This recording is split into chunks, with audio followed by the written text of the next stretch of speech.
Bom, boa tarde a todos, né? Agradecer primeiramente o convite na figura do Fábio Lau, que foi a pessoa que me apresentou, o MASH me apresentou, né? Esses documentários de Conexão Memórias que eu tive a felicidade de levar para a sala de aula, trabalhar com os estudantes em sala e ver a reverberação desses assuntos, né?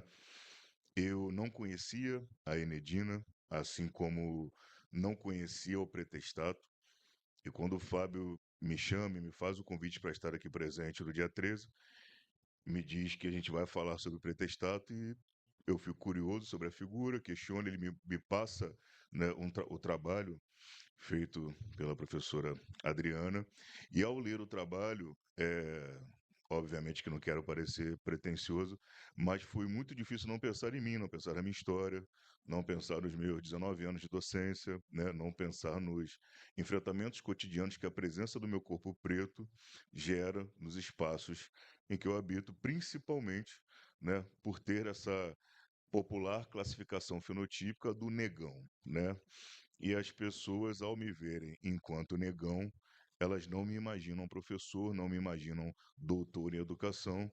Elas têm aí uma relação muito fantasiosa que geralmente está associada a questões de sexualidade ou violência, né? Fatores muito limitantes para você pensar um ser humano, né? Então, partindo dessa premissa e do impacto que eu tive com a leitura da história de Pretestato, eu queria pensar aqui numa uma fala com vocês, estabelecendo primeiro essa relação do tempo, né? Então, a gente debatendo uma história que se desenvolveu na primeira metade do século XIX, né, num artigo que chegou ao meu conhecimento e escrito em 2002, vendo um documentário lançado esse ano, mas que ali três pessoas estão abordando parte da sua história de desenvolvimento, né, ao longo já dessa segunda metade do século XX, início do século XXI, e estamos aqui hoje debatendo isso com extrema atualidade.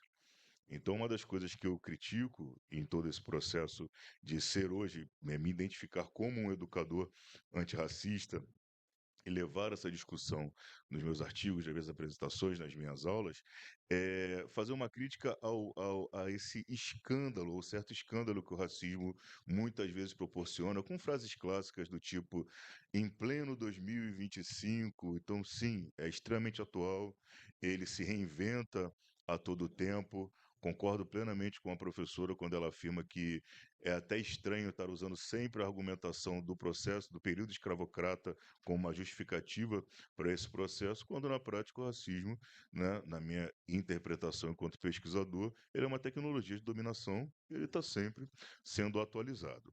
E pensar nesse espaço nas escolas, compreendendo que a escola não está apartada da sociedade, ou seja, a escola ela é um espaço que reproduz situações de racismo, de machismo, misoginia e etc., homofobia, né?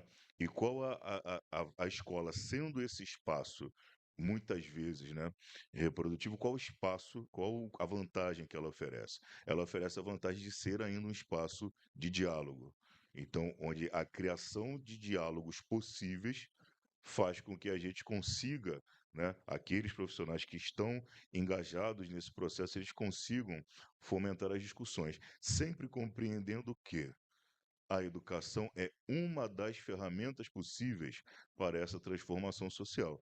Eu fico muito preocupado com os discursos que estabelecem um caráter salvacionista à educação, porque eles tendem a levar, como nas palavras lá do famoso Gabriel Pensador, o racismo como uma burrice, né? Ou uma ideia atravessada que uma leitura de um livro ou uma roda de conversa vá solucionar.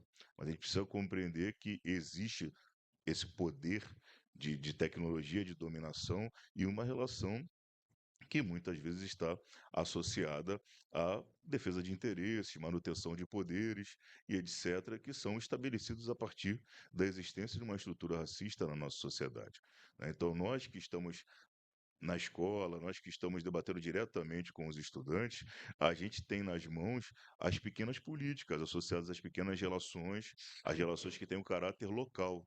Claro que seria super interessante ter políticas grandiosas de fomento no combate a essas circunstâncias, mas efetivamente estar na escola, estar na educação básica e usar esse espaço para fomentar o debate é um ato de coragem. Nós que a gente tem que ter muito cuidado e regular muito a nossa expectativa sobre o alcance daquilo, porque essa prática, ela não vai ser vista numa transformação de multidões, mas ali, de coração em coração, a gente consegue perceber, né, o crescimento dessa conversa. E a gente, muitas vezes, nessas ações de racismo cotidiano, pensando isso fundamentalmente dentro da escola, o que a gente faz é emprestar um pouco dessa autoconfiança que a gente construiu ao longo do tempo, né. Eu estava aqui mais cedo conversando com os colegas e brincava, como eu disse, brincando de forma séria e dizendo sobre a desconfiança que eu tenho de pessoas negras que narram o racismo no passado, né? Eu digo: "E você já sofreu algum racismo?" "Ah, quando eu era pequeno." E isso, na minha percepção, é problemático, porque esse racismo é um atravessamento cotidiano.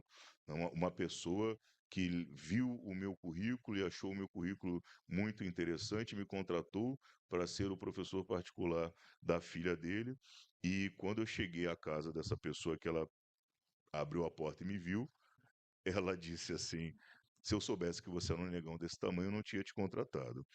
E eu respondi dizendo: "Só me pagar que eu vou embora." E aí ficou aquele momentinho de constrangimento, ele sorriu e disse que era brincadeira, enfim, e fiz lá o trabalho que tinha que fazer sobre aula particular, mas isso é uma relação constante, que não está fora da escola. Eu estive aqui conversando, né, com colegas também que estão hoje envolvidos com escolas de maior poder aquisitivo dentro da cidade do Rio de Janeiro, e eu que trouxe as meninas que fazem parte do grupo de pesquisa, né, um grupo de pesquisa fundado por mim, coordenado por mim, na escola, numa escola municipal localizada no bairro do Rio das Pedras, em Jacarepaguá, né?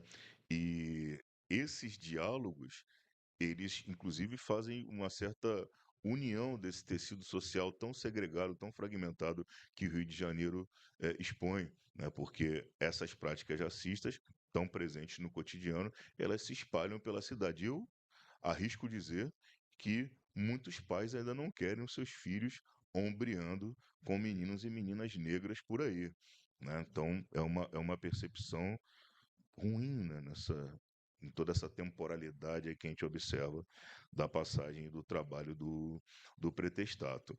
E a gente estabelecer, juntamente com os estudantes, um aumento desses referenciais, eu até queria comentar, eu achei interessante, porque estar aqui com o Hélio e pensar em todo o trabalho do Cacete Planeta e da forma como essas figuras negras na televisão, que eram tão poucas, ainda são poucas, mas um dia foram menos ainda, né? Então o Hélio sempre figurando como uma referência. Inclusive, Hélio, esse livro é seu, né?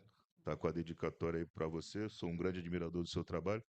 Mas uma das estudantes do grupo dizia assim: "Ele é aquele da novela, eu estou vendo essa novela com a minha mãe e tal."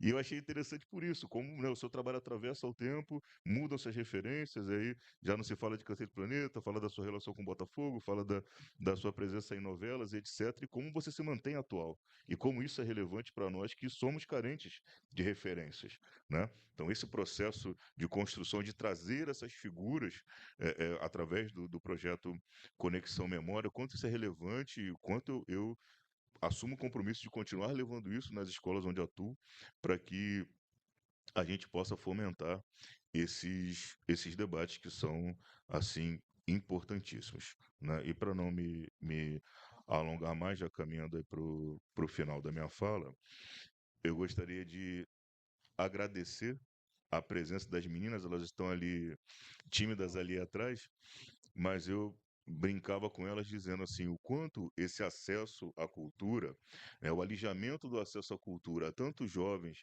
que estão hoje nas escolas públicas, municipais e estaduais, o quanto isso faz parte de uma, né, uma manifestação da necropolítica e um cerceamento do direito à cidade e da forma como esses meninos e meninas se deslocam atualmente. Então, na minha época, a carteirinha era um- uma cadernetinha, ali carimbada com os dias em que você estava na escola, e isso te permitia transitar pela cidade. As pessoas compreendiam que uma visita ao museu é parte fundamental de uma formação estudantil, é parte fundamental de um currículo, né? Então eu queria encerrar falando sobre isso. O currículo, ele é um espaço de disputa de poder.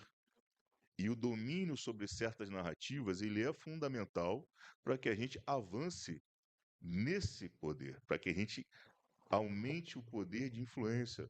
A educação antirracista, ela precisa ser uma premissa, não apenas para as disciplinas ali oficiais do currículo, seja ele baseado na BNCC, baseado no novo ensino médio, baseado no documento Currículo Carioca, ou do currículo mínimo, né, currículo carioca da SMRJ, ou currículo mínimo da SEDUC RJ, mas precisa, para além disso, ser uma ótica, uma lente, né, com que você vai observar a vida, observar o cotidiano e fazer essas proposições aí que atravessam, né, as demandas em sala de aula e no dia a dia.